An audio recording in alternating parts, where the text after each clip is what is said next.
Hi, I'm Patricia Allingham Carlson, and this is a full end-to-end version of my Tulips 1 painting.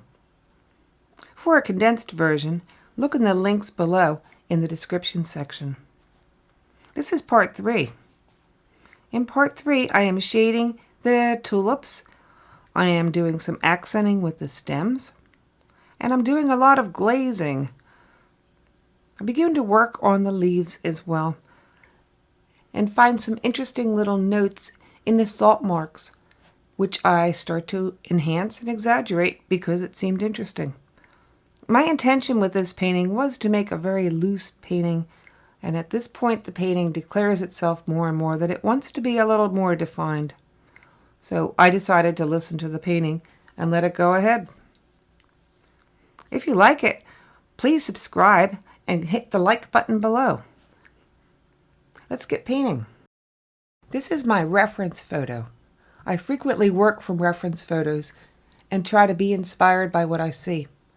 Sometimes I copy exactly, and sometimes I take the colors and the forms and then just try to run with them, like I'm doing for this painting. Here I am back at my painting, Tulips. All of the detailing work I've done on the tulips so far hasn't brought them out enough to my satisfaction. So I'm going to come back in and do some more glazing and some more petal definition.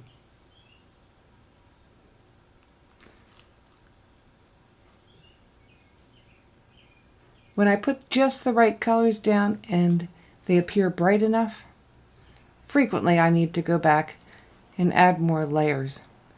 It's important that you add the layers of color after the painting has totally dried. The object is to build up layers slowly, one on the other, without dislodging the layer that was just put down the previous day. So glazing involves some patience and some building up.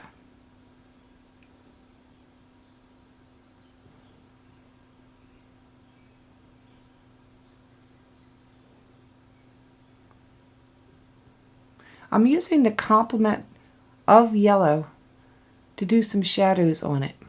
The complement of yellow being purple. And what I feel is that will incorporate the other purples into the landscape, or into the floral rather.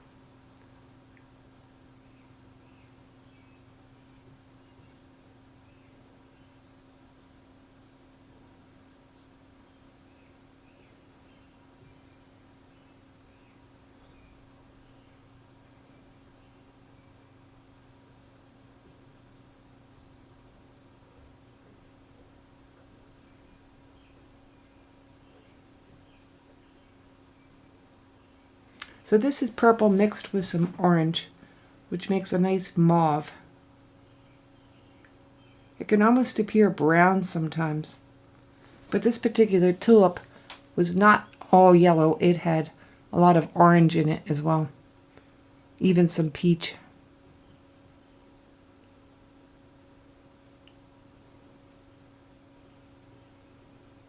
My original wet on wet had the petals going all over the place. So I'm working with what they went with rather than trying to reconstruct it, because it feels nice and loose that way. And my objective in this painting was to be loose.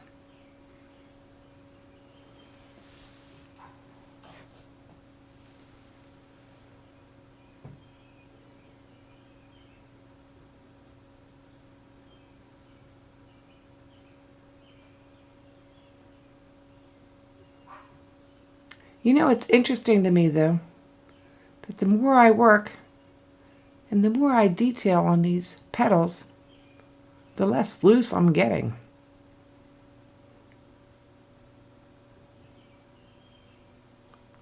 I'm trying to work with this feeling of loose and free, and yet it's very hard to do.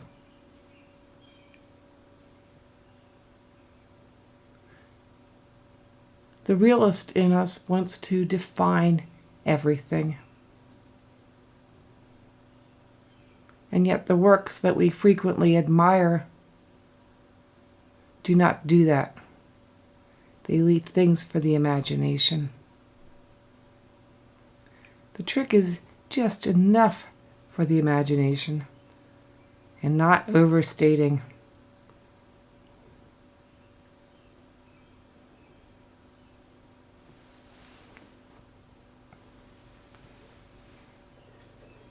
As I said before, painting the tulips was sort of a pleasure.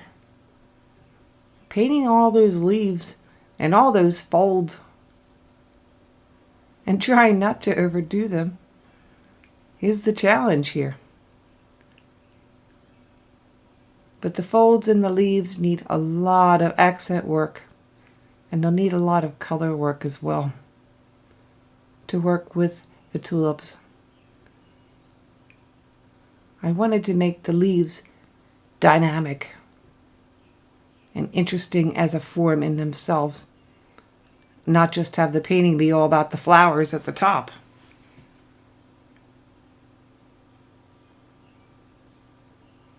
So here I'm developing the darks and starting to pull out the shades.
My leaves are being painted using a lot of shades of green as well as other colors. I'm using sap green, I'm using hooker's green dark, I'm using viridian, I'm using cobalt blue and indigo. And I'm interspersing yellows, oranges, vermilions, and even purples into the greens.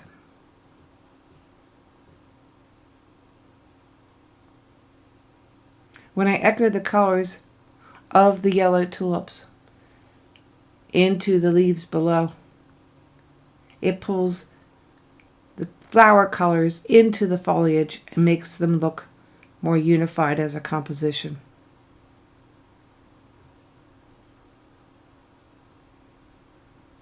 There's an awful lot of defining to be done here, and I fear I'm going to get less loose as I go.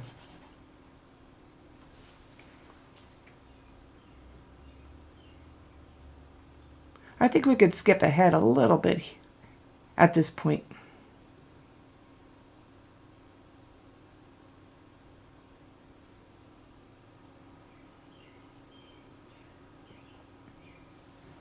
At this point, I decided I was going to incorporate all those little salt crystal textures that were in the painting and had occurred in the leaves. I am incorporating them by circling them and enhancing the shapes. I had done that in several of the tulips above. Where the salt had left marks, I decided to texture it out by enhancing it.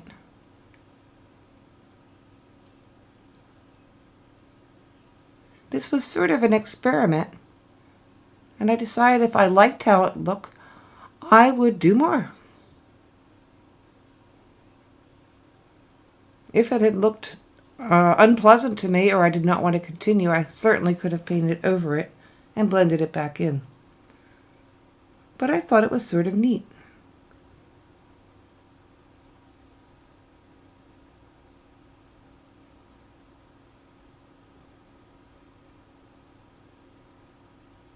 So I painted a strip of turquoise there, and then I immediately softened the edge with water. I'm deciding where my leaf forms will be, which ones will be on top, and which ones underneath. So I'm shading the ones that are under and allowing the ones on top to come forth.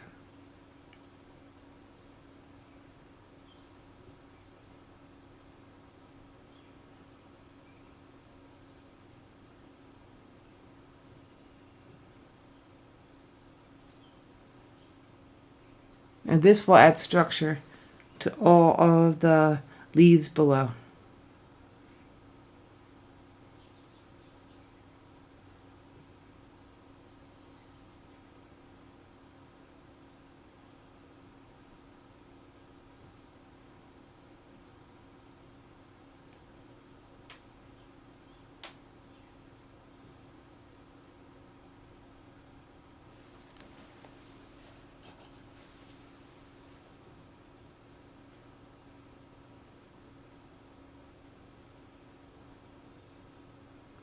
Back to the tulips and more glazing.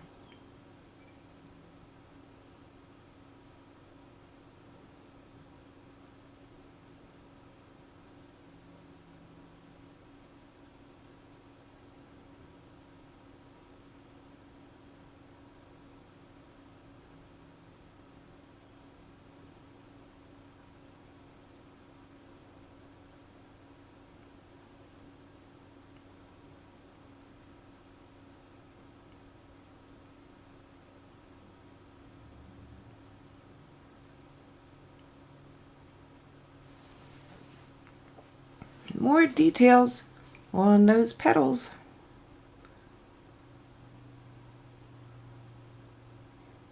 And the question again, am I getting too tight?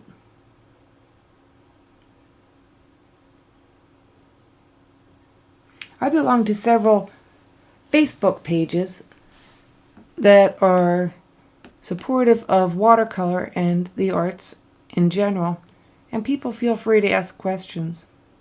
One time I posted a picture and lamented that I had not been as loose as I wanted. And one of the responses to that post was, why does everything have to be loose? Maybe a painting states what it wants to be itself, and you have to go with the flow. What's wrong with being a little tight? I would hardly call this painting tight as well. So if the painting was demanding that it be more defined, I guess maybe I just had to listen to the painting sometimes. Here I've incorporated green into this very yellow and orange and mauve tulip, and I like it. What the green does is pull us back down into the leaves below, just as I brought the yellow into the leaves. Now I'm bringing a little bit of leaf color into the flower.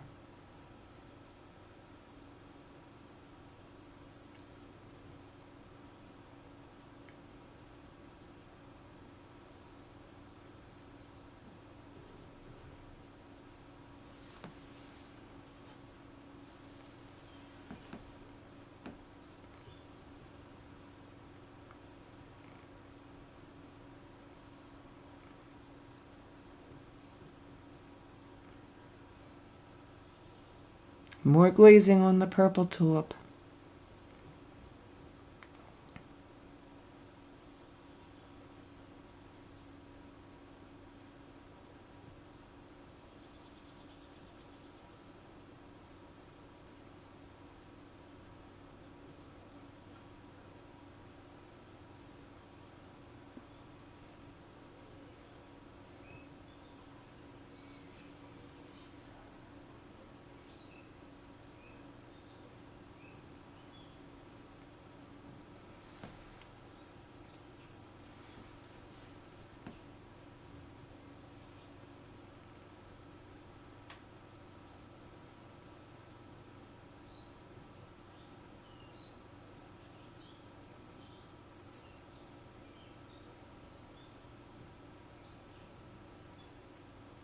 Again, I'm painting around the tiny little dots left by the salt that was applied to the wet paint because I like the texture and how it's appearing.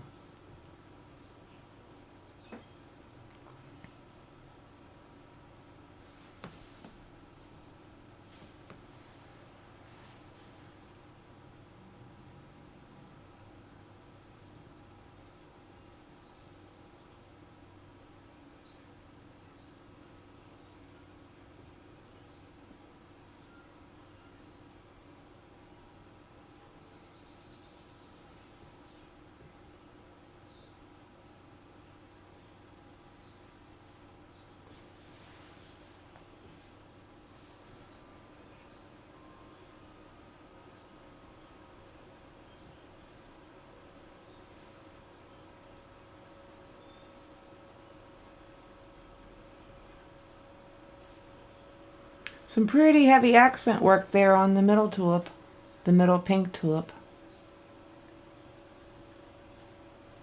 But it certainly does make the one on the left, the lighter colored lavender, appear to come forward.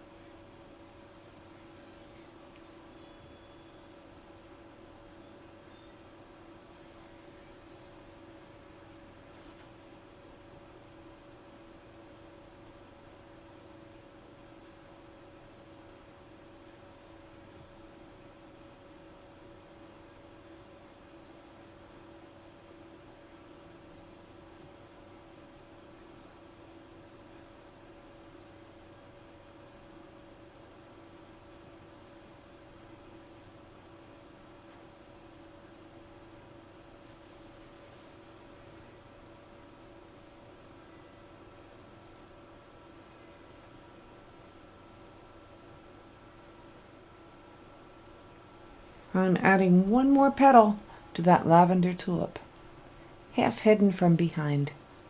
And I do think that it now provides the structure of a tulip.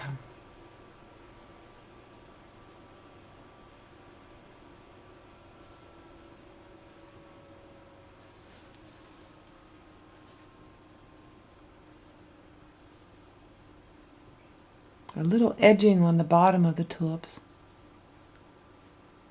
to put a bright petal fold under.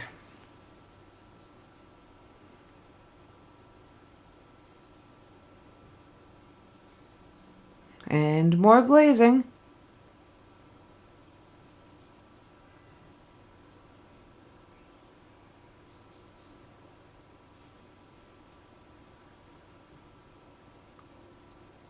And so more detailed my tulips become.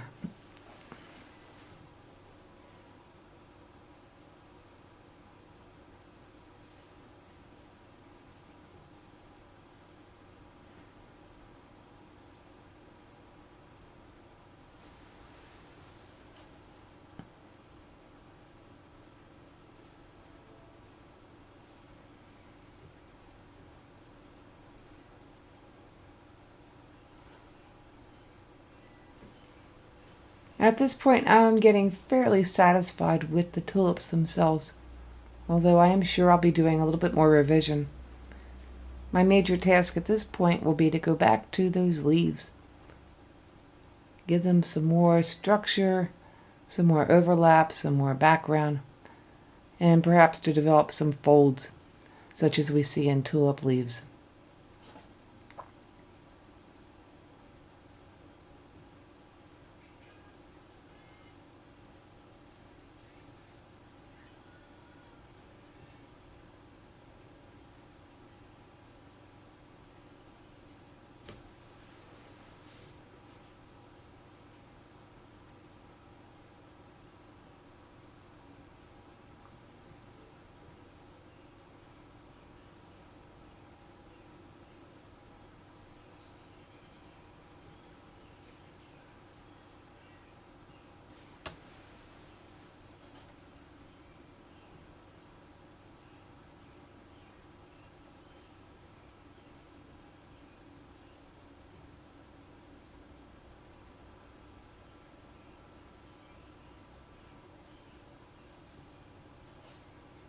At this point, I think the yellow is starting to add a nice little glow that suggests sunlight coming in behind the bouquet. So structure will be the next component.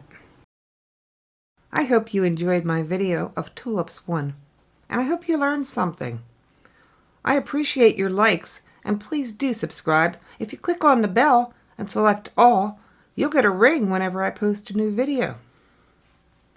Your comments are welcome, as well as your feedback, because I really do want to make my video helpful and informative.